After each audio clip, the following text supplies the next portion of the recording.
Are we good to Yes, go? take it away, Oh, Krista. thank you. Thank you so much, Jennifer, for that introduction. And Sarah, I'll go ahead and get started with this sandbox discussion. I was telling Jennifer I was quite nervous about committing to this talk because I had no idea what I was going to share, but I actually think it could be quite interesting. And I'll talk for a little bit and then we'll have a conversation. And I'm really actually excited to be here and looking forward to the conversation. I want to emphasize this sandbox, right? And really thank Jennifer and Sarah for creating this truly collegial safe space to, just kind of throw some ideas around. I'm genuinely interested in what you might find interesting about this study.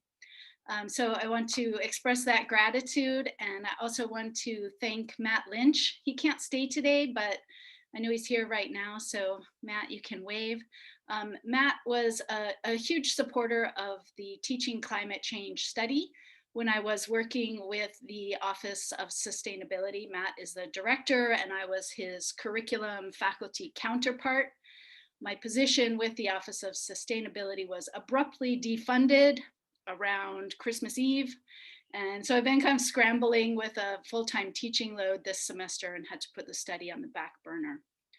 So thank you so much, Matt. And Matt also invited our Vista crew today. So I want to thank you guys for listening in. I also want to acknowledge Julian Canary, who I think I saw in a little square here. Julian has a wonderful project called Green Teaching Opportunity, the GTO, and she's posting some amazing things about education lobbying and sustainability certifications. It was Julian's work with the World Wildlife Federation. She did a big nationwide assessment across higher education of environmental education. And that study gave US colleges a C minus. And that was in the 90s. And that study was supposed to be replicated, but never was. That is actually the work that made me wonder, how do we know what our students know about what's happening with the climate? So Julian is a brilliant researcher, and she gives wonderful questions and feedback. She's a careful reader of my blog. So thank you, Julian, for being here today. Most of you are familiar with the Worry and Hope focus group study that Sarah mentioned. This finally got published in March. Matt Lynch and I did an extensive set of focus groups with students, and this study talks about fear, anger, sadness, shame, and hope in the student experience, and that's how I got connected with this Existential Toolkit group. I'm not going to be talking about this study today, but as part of this study, we did do about 6 focus groups with groups of faculty. And it was in those groups that a professor of history said this. She said, "I'm depressed most of the time. Well, all of the time. I've spent 25 years being objective, not pushing my viewpoint. I'm finding it hard because I want to push my viewpoint. It's too important to be posturing in my academic balance when the planet is dying." And when she made that comment, when this person made that comment, I was like, wow, there is something we need to understand here. What is it that our faculty are bringing into the classroom? Because this is where the experience of higher education really happens, right? Is in that professor-student interaction. And we don't always know what it is they're bringing, both in the curriculum and in the invisible curriculum, in their attitudes, right? So that's when I realized the need for a follow-up study, and I created the Teaching Climate Change study. It's a formal IRB approved study. I actually expanded it to 100 interviews is the target, and to include guest interviews from outside the UH system. So I've been talking to people mostly in our system, but also outside. It's all set up right now in Max QDA 20. Max QDA is a qualitative coding software. So if any of you are experts in the new Max QDA 20 features, I'm curious what this software can do in terms of, cross-referencing, and it's pretty cool software. I've completed 35 interviews. So it's over 40 hours of recordings and 350 pages of transcription, all of which I've done myself. So I've really deeply listened to all of these interviews. And the question is, what do faculty know, think, feel, and do about climate change? So Sarah mentioned some of my recent setbacks. And so just 2 weeks ago, so my plan B was to apply for sabbatical next year, for which I'm eligible. And my sabbatical request was denied. And I received this memo from the chancellor a couple weeks ago where she says, "What is the need for this? Were there any findings in these 30 interviews that lead to the need to pursue this research further?" So, so my question to this group is an authentic question. Is this interesting? What can we do with this? Is this important? What can we make from these interviews? And then one last thing I want to bring in is the Scholars Warning Initiative. This was a letter that came out in December. I signed the letter, and it was shortly after that my position at the Office of Sustainability was defunded. Coincidence? Probably. Am I paranoid? Probably. But I did have some weird email exchanges with a couple of colleagues who declined to sign the Scholars Warning letter. And I reviewed the list, and nobody in this group signed the letter. Susie Moser is signatory to the letter. And I think it's relevant to this group because the Scholars Warning Initiative is talking about the need to be honest about what's happening with the climate and about the possibilities, the real possibilities of near-term social collapse and extinction.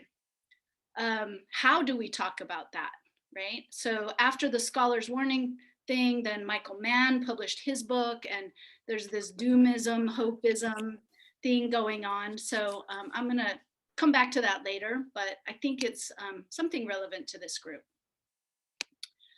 So today's discussion, I'm just going to talk for a little bit, show you some sandbox data, and then really ask you authentically, what's interesting? What purpose is there in this? What products could come out of it?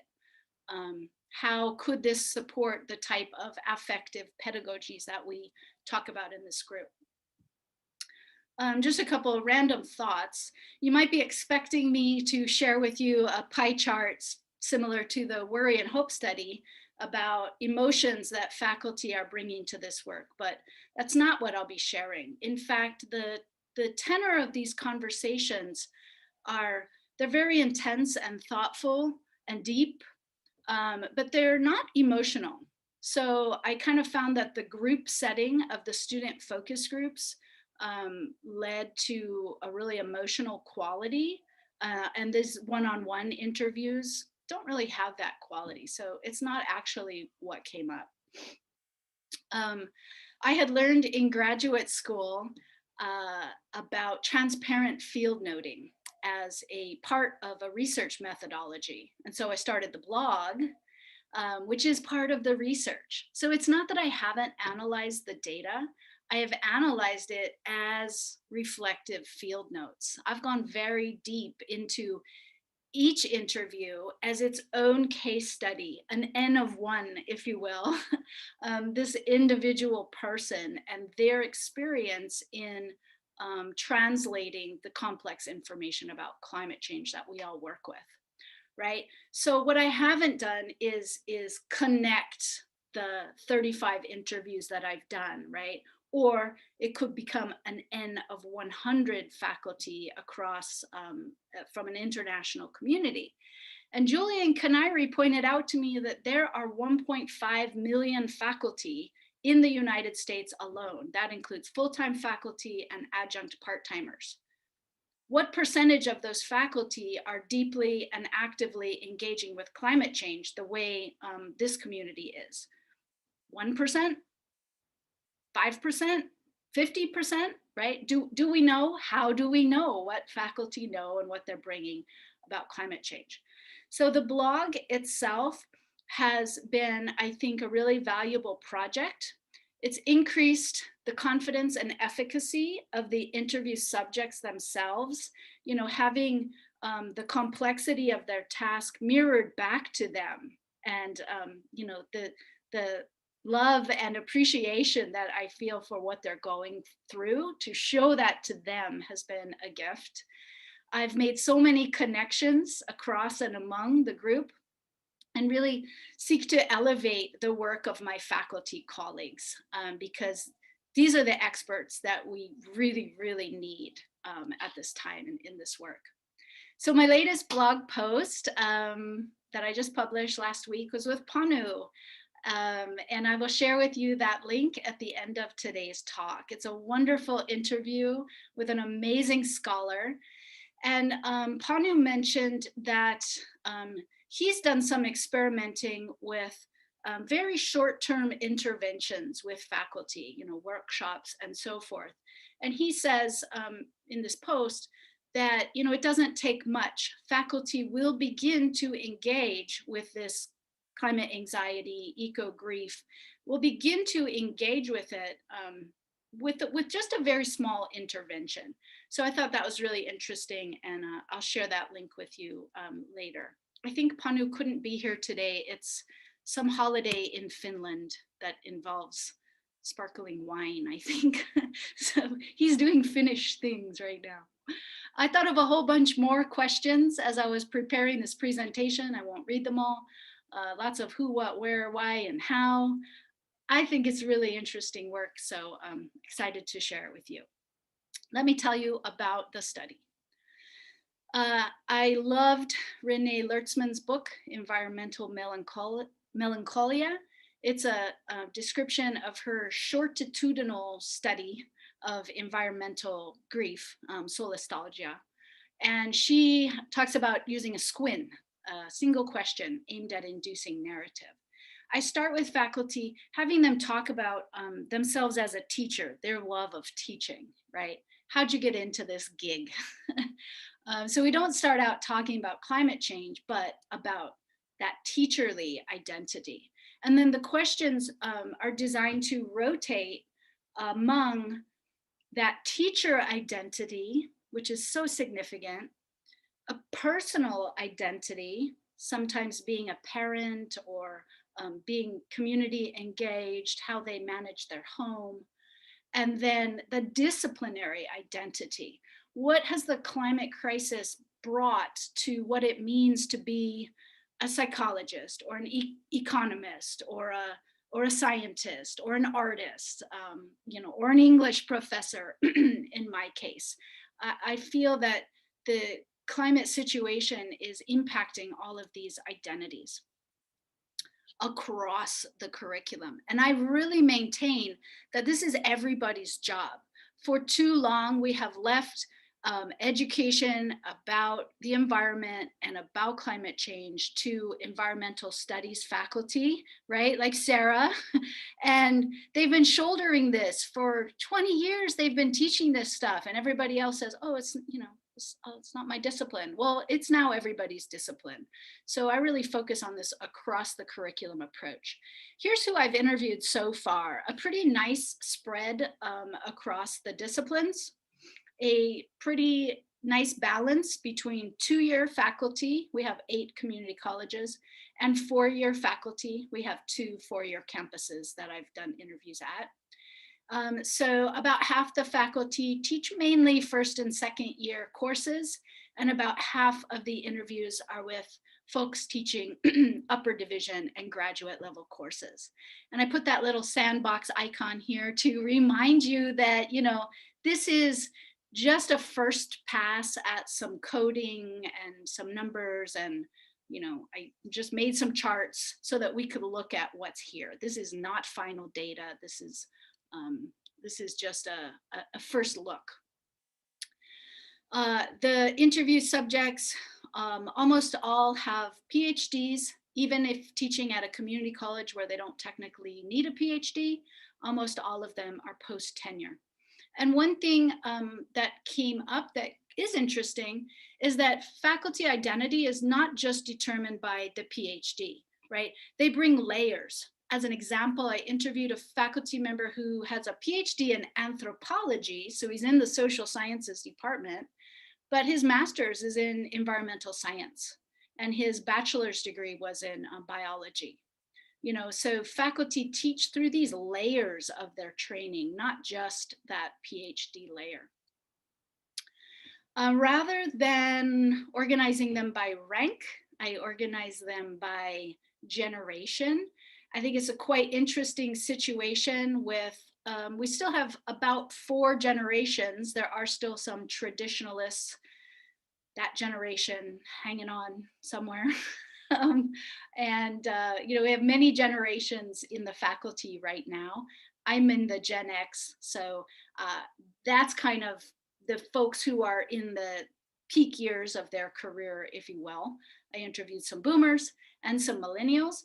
I think this is relevant because for boomers and Xers, there's kind of this aha moment, or I sometimes call it the oh shit moment, where we kind of came to realize what's happening with the climate, with the planet. Whereas for millennials and below, it's always been there. They learned about it in junior high, and it's more about bringing it out of the background and into the foreground. So I think there's an interesting dynamic here. And then Generation Z is who our current students are, and they'll be potentially joining the faculty in the next 5 years or so. Diversity, a little bit skewed towards male. I don't know why, but it tries to balance out male and female. And a little bit skewed towards whiteness, which is a problem, and I think is a mix of 3 things. One, of course, researcher bias. Perhaps I know a lot of the Caucasian faculty, although I've made a real effort to diversify the interviews that I've done. I use a snowball sampling, so I started with people I knew, people who are very visible and outspoken about climate change, and then I asked them, hey, who else is engaging with this? Who else should I talk to? So it could also be that Caucasian faculty are the ones maybe more out there, more visible as climate educators, and it's a bias in the faculty demographic of the UH system, which you see there's skewed white, which is a problem. So we have talked a lot about we need more diversification among the faculty and among the faculty engaging with climate change and climate justice issues. Okay, I'm gonna pause after this slide and see if you guys have any questions so far. But here's kind of where it starts getting a little interesting. Again, this is very loose data. These are mentions, not individuals. So those numbers are just times it's been mentioned. But about half of the people have talked about guilt and dissonance, particularly around driving and flying. So they'll say things like, oh, I know I shouldn't drive so much, but I have to because, or I try to limit my flying, but. So one thing climate change has introduced to faculty identity is guilt.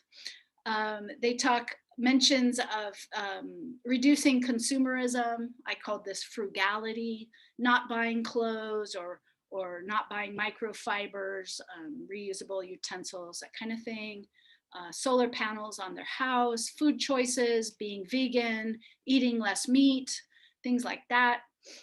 Nature activities, restoration activities, working in the lo'i, in the taro patch here in Hawaii, doing coastal restorations, things like that. And then some preppers, folks who are growing food. One person had actually moved to an off-grid homestead situation and hurricane preparedness, that kind of thing. And one mention so far of voting. So I'm going to pause there and see if anybody has any question or comment so far.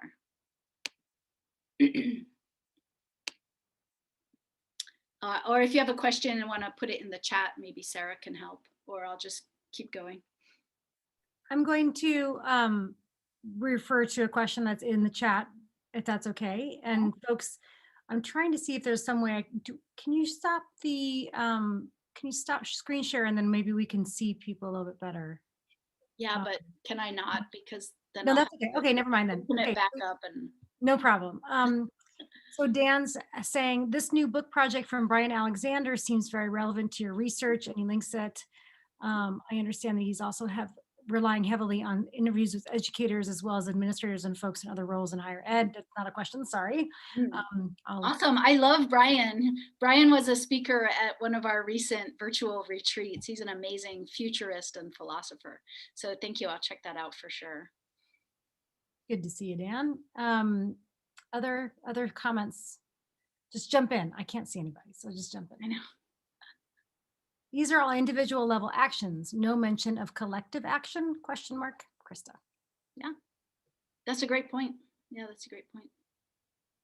Along those lines, one of my colleagues at Oberlin, Janet Fiskio, has written a great essay in a book called Teaching Climate Change in the Environmental Humanities or something like that. Oh, it's that book.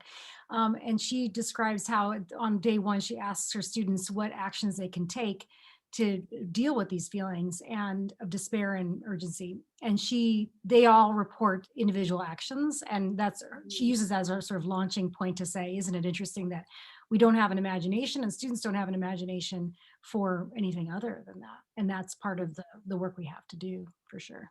Yeah. That's a great insight. And that's really what I'm looking for today is how to look at that. I do hear in the interviews, faculty mostly talking about individual actions and mostly sharing with students, well, what can we do? Comes back to those individual actions most of the time in what they've been describing, but that's a great point. I just have a couple more data slides, but they start getting a little more interesting here. This is a really rich portion of the interviews when I'm curious about why some faculty teach climate change, engage deeply, are passionate, can't sleep at night because of it, redesign their courses around it, as I have done, and others don't. Why is that? So I ask about sort of the awakening to the climate crisis, and these are the sources of climate epiphany, if you will. Lots of books and films. Al Gore comes up a few times. National Geographic, the Shattered Earth holograph cover. Personal mentors, personal role models. Panu has talked about that in his work. An aha moment. Sometimes this happens in nature. One person wrote or told me, I was 7 and I realized we're on a giant orb floating in space. And, these are kind of spiritual moments of like, whoa, that was a really interesting moment. So I think those are quite interesting. A few people shared with me that professional development workshops, some of them that I had organized, and they said, I wasn't thinking about this until you brought me to that workshop. And I started teaching about climate change in 2017 after attending the XYZ workshop. So those do work. Some of the subjects had done significant early career work and internships. For example, one person was an intern in Washington, D.C. during negotiations around the Kyoto Protocol. So they bring interesting experiences. They talk about historical moments like the Kyoto Protocol or Hurricane Katrina, Hurricane Iniki, climate events and historical moments. Some came in through activism experiences. Interesting mentions of personal trauma unrelated to the climate crisis, divorce, death, diagnosis, so forth, and how that personal trauma opens us up in that way. And a couple people mentioned their undergraduate experience. Okay, now this is the real sandbox here. I was just messing around with some ideas. I'm going to show you this, explain it, and then we'll come back to it, okay? So I told you I was interested in this doomism, hopeism thing. What can we learn about our faculty bringing a hope, or are they bringing a doom perspective or a post-doom perspective? So I was curious about that. And then in April, this guy, Sander Clement, posted this on the Deep Adaptation Forum. It's not a scholarly instrument, it's not a tested instrument or anything, but it spoke to a curiosity that I had. So I used Sander Clement's scale. It's a bit small, but it's got different frameworks. So you get a score from 1 to 10, basically denial, we got this, or what I call techno-optimism, doom, and then post-doom. And he looks at how you look at science, how you look at government, how you look at the causes of climate change, and the role of the free market. So I took an entirely subjective scoring, having listened to these interviews very deeply. I started giving them a score on this scale, just to kind of see what our faculty bringing. And so this is a scatter plot. The bigger the dot, the more faculty I put into that category. So you see that there's a wide range of perspectives, doom and hope, coming into the classroom, from the story passionists who are about telling new stories of solutions, to the it's too late, that's the doom perspective, and then the post-doom perspective, Sander Clement called mentally adjusted. This is where you accept the possibility of near-term social collapse, and then something happens after that. I want to stop the screen share to be able to talk. So hold this in your mind. The last thing I wanted to share was some key quotations from the study, so that I could just sort of bring that faculty voice in. So I think I'd like to read just the first 3 out loud, because I think it's worth slowing down and really acknowledging that these are people, these are our colleagues, and this is what their experience is, right? So Sarah, could I ask you to read the first one and then tag someone to read the second one, who will tag someone to read the third one, and then the rest will just read silently, and then I'll stop the screen share and we'll talk, okay? Okay. Thanks, Sarah. I like this. Okay. Humans have been affecting the environment for a long time, and it's hard to know if we've crossed some threshold or not, where things will speed up and ecosystems will break down quickly as a result. We talk about doomsday prophecies that don't come true, like Paul Ehrlich's population bomb and so forth. Humans have a lot of ingenuity, and so far we've been able to sidestep these Malthusian traps. There's nothing to suggest that their generation is going to be the one that's going to experience the big collapse, if there's going to be one. Life is far from perfect, and there's a lot of problems, but at the same time, you know, planet hasn't collapsed. So, and I will kick this over to Christy Manning. Of course, it's not too late. It's going to be harder, but you know, if your boat is springing a leak, you don't debate about whether to plug the hole. If it's too late, it's already got water in it. So, well, there's worse things that can happen, right? How about Paul? I've always been interested in the earth. It's very emotional to me, crying. It means a lot to me. I don't like what people do to each other, because if you treat the earth bad, you generally treat each other bad. If I can make a small change and help people, then they can go out and help someone. And it just goes on and on. You know, I think it's worth really hearing these. So Paul, would you choose someone for the next one? It's worth the time. Sure, let's go to Heather Price. Okay, A watershed moment for me was Al Gore's first movie. Anybody who saw the movie will never forget him going up in this lift, a mechanical lift, to get to where CO2 is today. And it just keeps going up and up and up and up. And he has to climb on this mechanical lift. It's very dramatic. He has to go up on this lift and show that carbon dioxide is at 350 ppm at that point. I'm going to segue. We reached 420 a few weeks ago.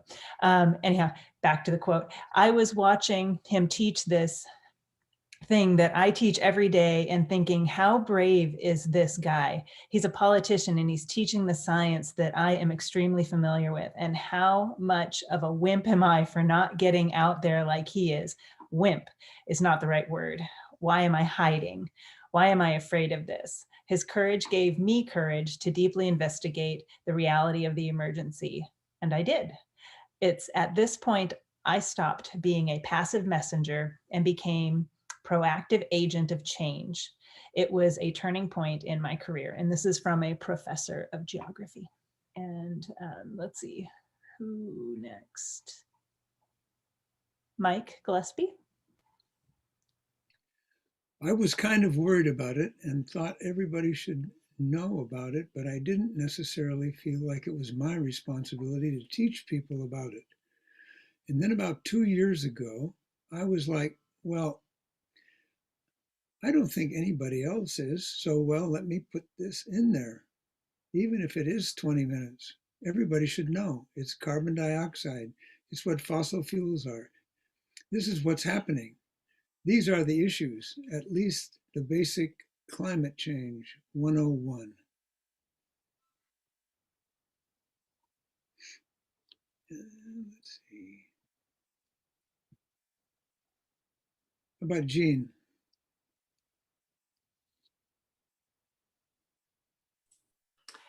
So I don't have a geologist's understanding of climate change, but just sort of the surface level conventional wisdom around climate change, like, oh, the sea levels are rising. Oh, first it was called global warming. Now we call it climate change. But the warming has to do with why the beach feels like a bathtub, these kinds of things, just kind of popular knowledge around it, not knowing the difference between what's rumor and what's not, because I haven't taken that much time to engage in it at that level. I think there's two more, Jean. Okay, let me call on Paul. Well, I'm back. I'm 99% positive that I went my entire undergraduate career without ever hearing about climate change or anything related in any of the classes I was taking. I graduated in 2003. I was a poli-sci and econ double major and took business classes. In none of that or any of my gen ed did climate change ever come up. Economics professor, not too surprising. Let's go to Julian. This is the last one, Julian. It's so great to see everybody. I know my friends don't want to talk to me either. People make jokes about me. They're like, every time I talk to you, this is all you bring up. And I'm like, I thought we were talking about our students' futures. I thought we were preparing them for the future. Why are we having this conversation about SLOS, student learning outcomes?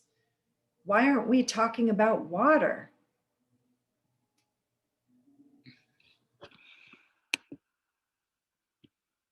Thank you, everybody.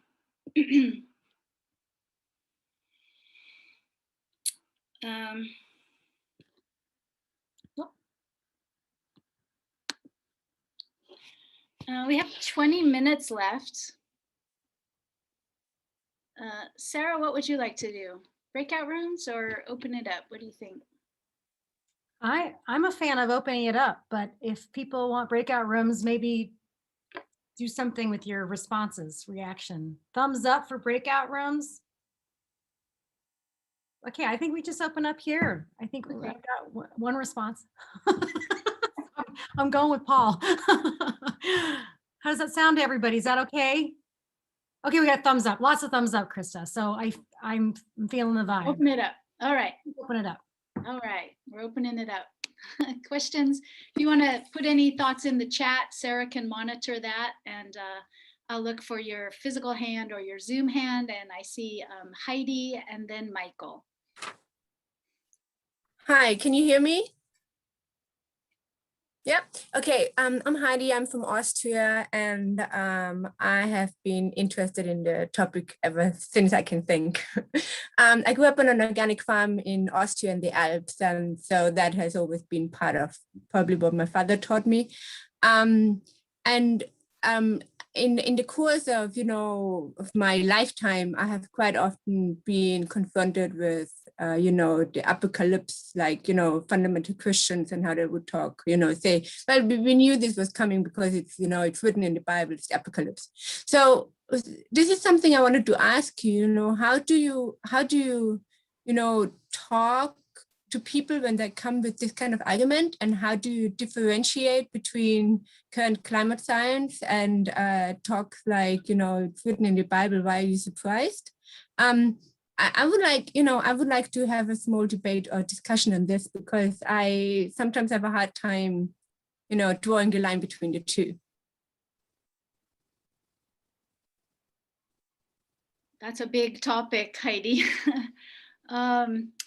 I did reach out to a professor of religion because I was curious about that very thing. Like, how does this come up in religion classes? And the first person I reached out to declined the interview and passed it to another faculty member who also really didn't go into that. There's this objective viewpoint. We try not to really engage with religion in the classroom.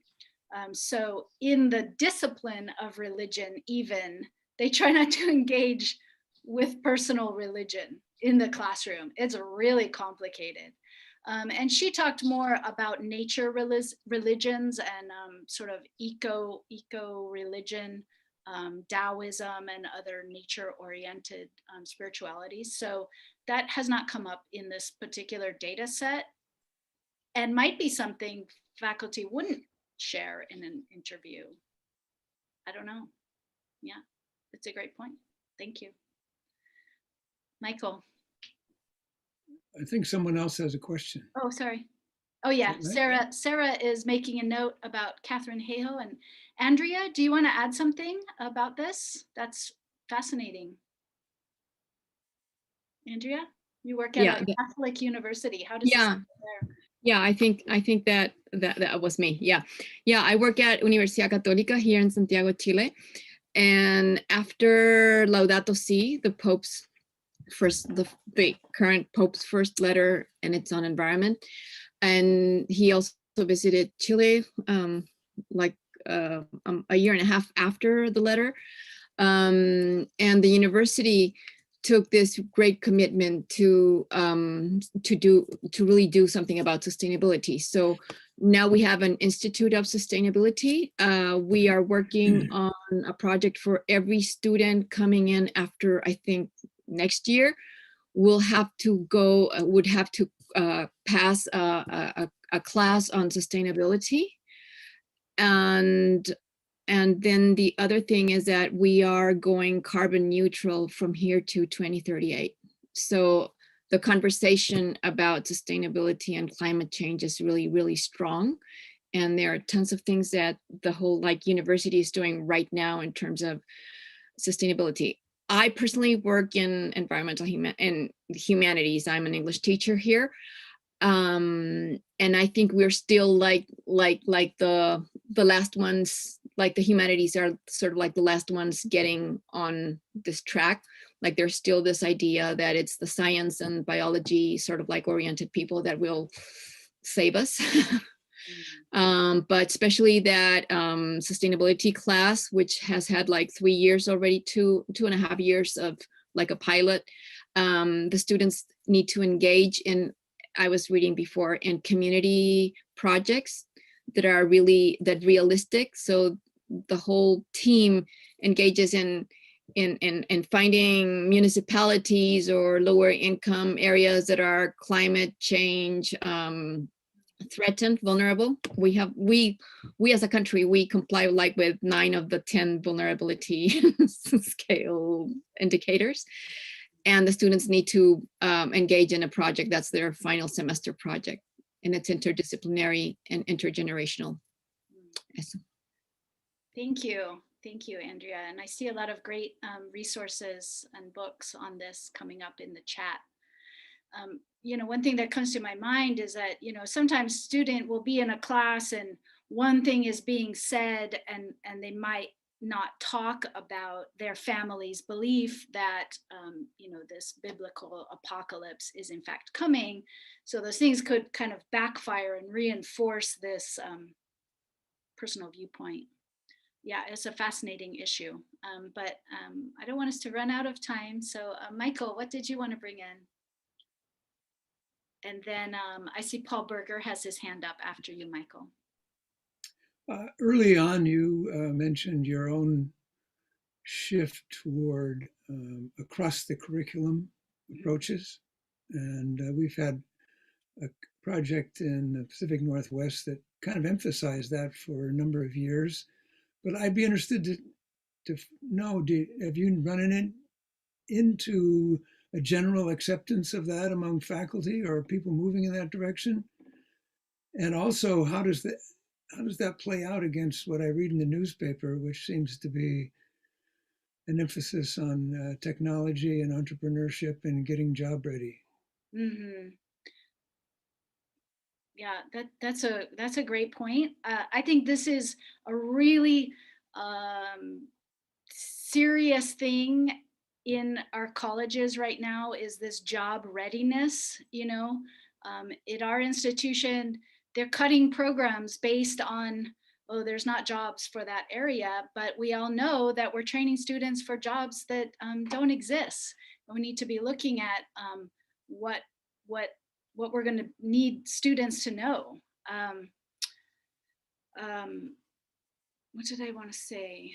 Oh, about across the curriculum. So our campus was designated as an AASHE Center for Sustainability across the curriculum, and this is kind of the AASHE model. We created a mechanism to add a designation to your class, a sustainability designation. If you take 4 of those designated courses while getting your gen eds, you get a minor equivalent in sustainability. That was sort of the best container we could make to incentivize it. And so we probably have 400 sustainability focused courses across our system.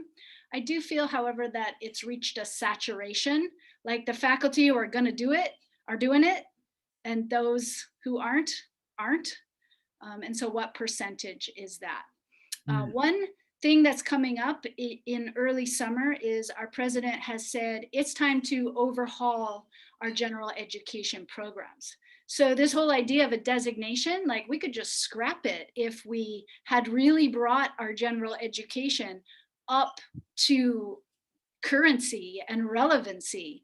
If faculty are paying attention in their disciplines, that disciplinary identity, if they're bringing that, then it would be in there. So if we could know that everybody from the disciplines was bringing it, then we wouldn't need to have a sustainability requirement or a designation or a course. It would just be there. So that marker was always meant to just benchmark our progress in basically updating the curriculum to address what is most relevant.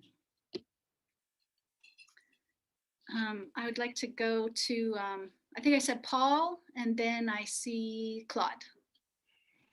Thanks, Krista. I'm really interested in this research, and also you talked about near-term societal collapse and mentioned extinction and the whole doomism debate. I just finished Michael Mann's book after reading Andreas Malm's books about how to blow up a pipeline, and Michael Mann criticizes some of my heroes like David Wallace Wells, and my own experience with people is that they don't actually know much about climate change.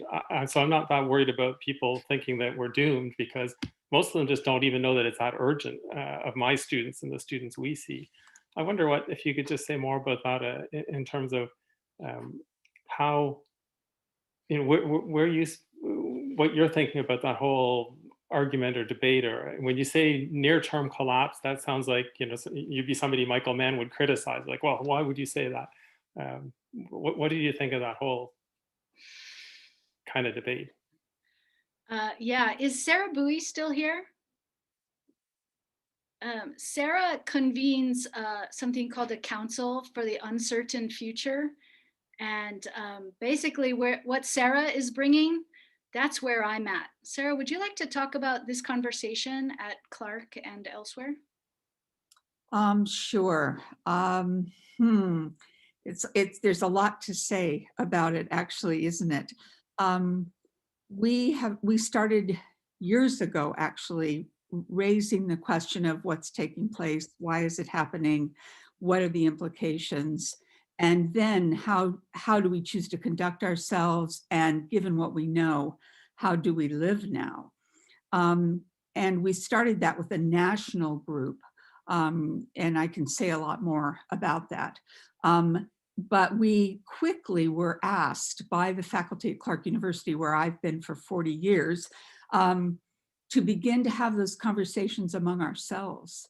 I've been feeling that as we've been talking today, how critical it is for people to have a more sustained conversation between each other, in which you do a deep dive and a kind of a reckoning on the front end. That allows for an institution to start to evolve and change. That allows for people to have company in reckoning together with what we're really facing. And so that has led at Clark to a program called A New Earth Conversation, which a number of faculty participate in. There may be 30 at this point across the disciplines.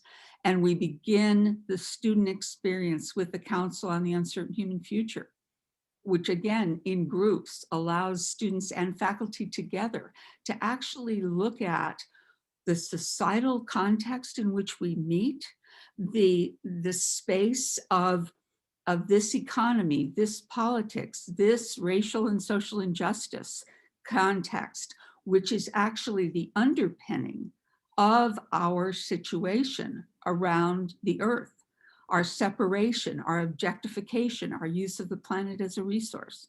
So we go way back together and then build a learning context, which we called a collaborative, out of that. So I'm happy to talk. I don't want to take too much time. I'd be happy to talk with anyone more about any of this, or do another session like this about it. Mm-hmm. Yeah. Thanks, Sarah, and thanks for that great question.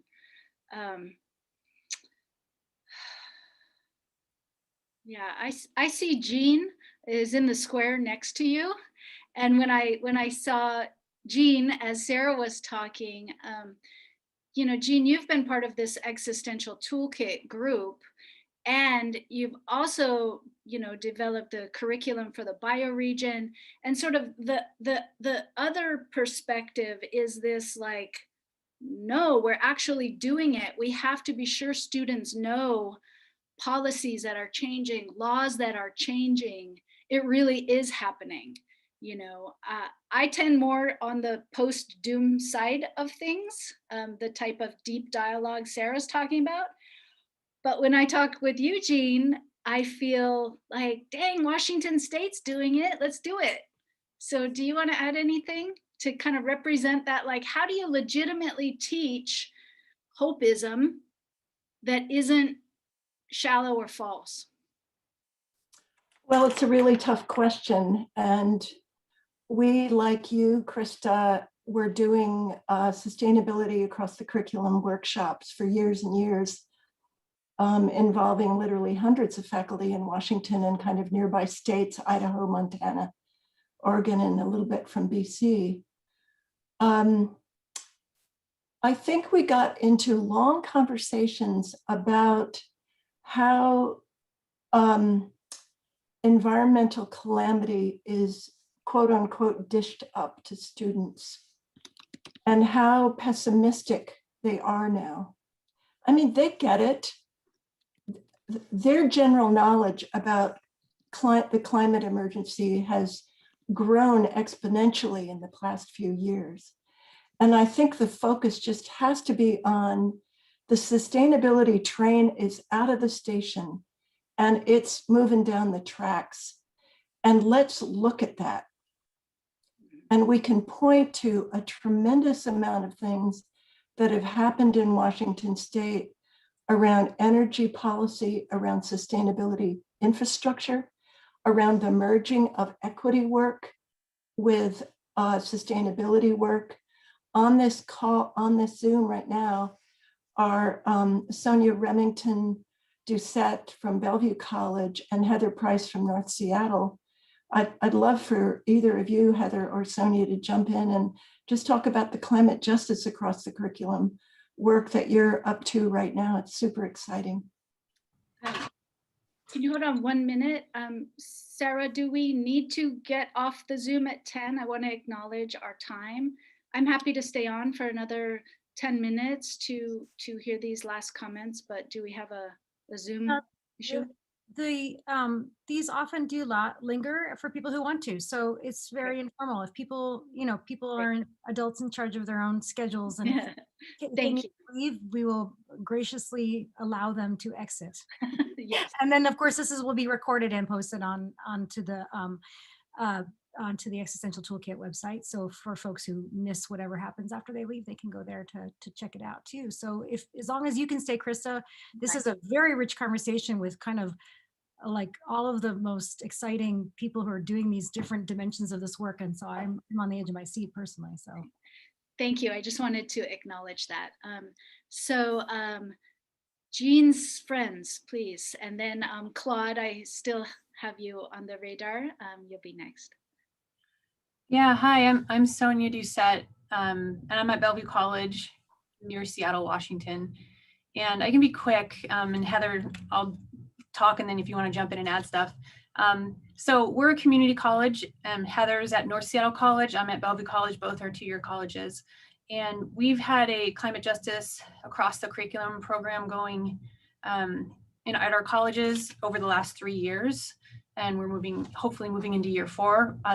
They're funded by our colleges. We've been doing professional development, basically, faculty professional development, summer institutes, learning communities, workshops. And we've been doing it across the curriculum, arts and humanities, social science, science. And we find that a lot of arts and humanities faculty are involved. They can easily integrate climate justice into the curriculum. So I should also say we're very focused on climate justice. And we just recently received an NSF IUSE grant. We're in our second month of that. It's a 3-year grant to integrate climate justice and civic engagement into STEM courses. So we found that there are barriers for some of our STEM faculty to bringing justice issues into their class. And we haven't had, at least at Bellevue College, I can't speak for North, but we have not had a lot of social science faculty involved, which was surprising to me because it seems like an issue that so easily would integrate well into a social science course. So we've had close to 150 faculty involved by now. We have quarterly book clubs. Yeah, I'll just stop there. And Heather, if you want to add anything. Thank you. I think you got it. And I dropped in a link to a webpage at my college, but it also points to the work that Sonia started because she began this, kind of taking the work that Jean started with the curriculum for the bioregion, and Sonia started it at Bellevue, and now I'm bringing it into the North Seattle College. And then Sonia's and I have a grant, Sonia's the PI on, called See Justice, which is climate justice and undergraduate STEM incorporating civic engagement. And so this is a National Science Foundation IUSE grant that we've just begun about a month ago. And we're meeting with our first cohort next week. So it's very exciting. Yeah. So thank you for sharing all of that. And I think the chat is just exploding with richness. I want to go back to the doomism, hopeism thing. So the comment that I had received about the scholar's warning was from a colleague who teaches science, engineering-y kind of things. And I know he's interested in geoengineering. So, it does matter what we're teaching. What kind of solutions are we teaching? And his comment was like, oh, no, don't hang out with those deep adaptation people. DA, those are dark angels. And I was like, this is a weird comment. There's just this range. And I think what Panu said, and I, by the way, put my link to my blog post about Panu, who's a member of this group. Panu says that it's good for there to be a variety of role models, different types of problem solving strategies versus more emotional strategies and work. It's good that there's a range, but also, what is that like? And is there something more to know about, like what are faculty bringing? And what do they know? Some of my students, I teach English 100, and they just don't know the things that are happening. So I try to just show them like, no, people are doing this. There's this and there's that and there's this. There's this different knowledge translation function that we need to do to show them how people are addressing this. So those are just some of my thoughts on the doomism and hopeism. Is Claude still here? I know you had your hand up. Oh, darn, he must have had to jump off. I have one more kind of positive little bit of news to add. Sure. That's, I think, really important institutionally if it comes about. The Washington State Board for Community and Technical Colleges in Washington State, we're a big community college state. We have 34 campuses. The leadership of the state board has created a task force to look to develop an initiative that would be a climate solutions, climate justice across the curriculum initiative across all 34 campuses.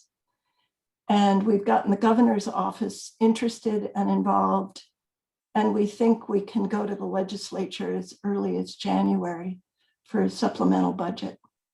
This could be really remarkable. Washington has already funded a climate science literacy initiative across the K-12 system.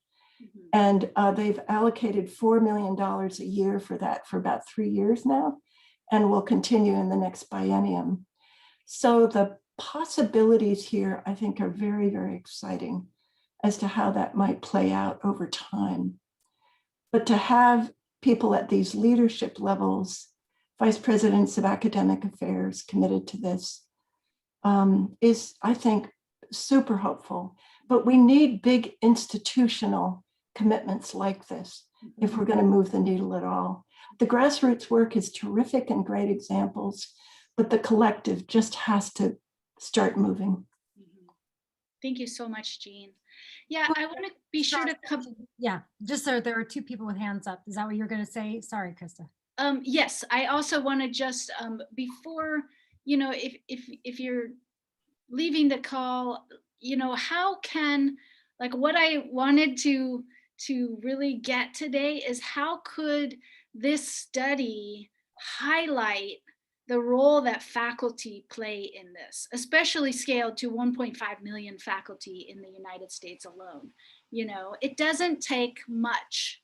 Once the faculty is there and they're feeling it, they know some of the things that are happening. Like, these are really smart people. It doesn't take much for them to, redesign their entire curriculum.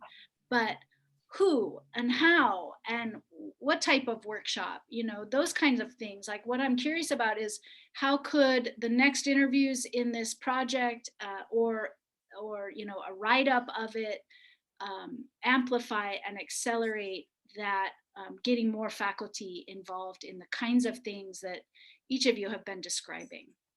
So with that, I want to go to Heidi, and then whoever else has their hand up, go ahead and unmute yourself after Heidi.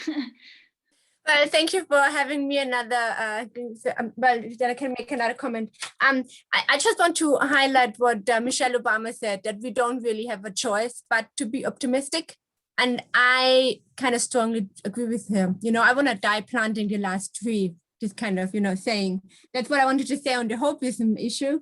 And I really like the question whether doomism is ethical. I doubt that too. And the other question I have, because we were just talking, we need a big institutional shift. But the question is the institutional shift that what is going to have a large impact, or should the knowledge industry outside the university, which is growing exponentially, shouldn't that also be incorporated into your study? Because I believe that the knowledge industry outside the university is going to be the future and is going to reach more people than the university. And so to extend that question, if you're looking especially at faculty, what venues do faculty use outside the academic institutional classes, outside their official academic engagement? What venues do they use outside? Do they have, you know, I mean, we talked a little bit about this, but do they have YouTube channels and stuff like that where they try to reach a larger audience that maybe cannot afford university? So I would really be interested in the knowledge industry outside the university, what kind of role that plays in the entire discourse. Yeah, thank you for that. In the Worry and Hope study, we found in our student sample, they got more information about the climate crisis outside of their college teachers than inside. And there's such a complex array of information that really the faculty function is making sense of it for themselves and helping their students make sense of it. And, you know, if you think back to that first quote that I shared, which really motivated the study, like, I'm tired of being objective and being neutral about this. I want to get on my soapbox. You know, there's been this idea that the higher ed space is going to be neutral. We're not going to talk about religion. We're not going to talk about, you know, opinions about climate change. And this is shifting that in the faculty role and the identity. And I think some faculty just don't know how to do it. They're like, whoa, that's a touchy subject. I'm just gonna teach my marketing strategies or whatever class it is they teach. You know, hey, I'm just an English teacher here. So how do we help faculty with that complexity? Heather, we're probably getting close to last words. What would you like to contribute? First, I want to thank Jean and you, Krista, for bringing up the need to have this be more than just grassroots, just us in this room that are already doing this and bringing it to our campuses. And also this, and I think, Jennifer Atkinson, you've brought this up in your podcast around hope versus despair and doomerism, and many of us have been talking about this, and how it's a bit of a false dichotomy in the way that I've been teaching climate. I'm a climate scientist. I've been teaching it since 1999, and how the way that I think about it more now and when I teach it is about helping my students and myself to embrace and hold the uncertainty of this era as we soften our landing into this new climate that we're in, that it's less about, I mean, we do need to stop the emissions, but the changes are already here. We're already living it. We're already the frog in the pot. And then finally, around that grassroots piece, as we institutionalize this, to really keep in mind to pay faculty for their time. And that's something that Sonia, when she started this at Bellevue, was very intentional about, and I've brought it to North. And then when I taught it at a workshop at UW, even the UW faculty were paid. So to pay people for their time. I'll leave it at that. Thank you. Yeah, I'm just kind of following the chat with one eye, and someone just made that comment. We're living in a different world than most of us were educated. I think that's so true, really been present for me. There is no final thought in this matter. We'll continue it an ongoing conversation. Last call, and I'll give it back to Sarah to talk to us about what comes next in the Existential Toolkit. But anybody? Jennifer.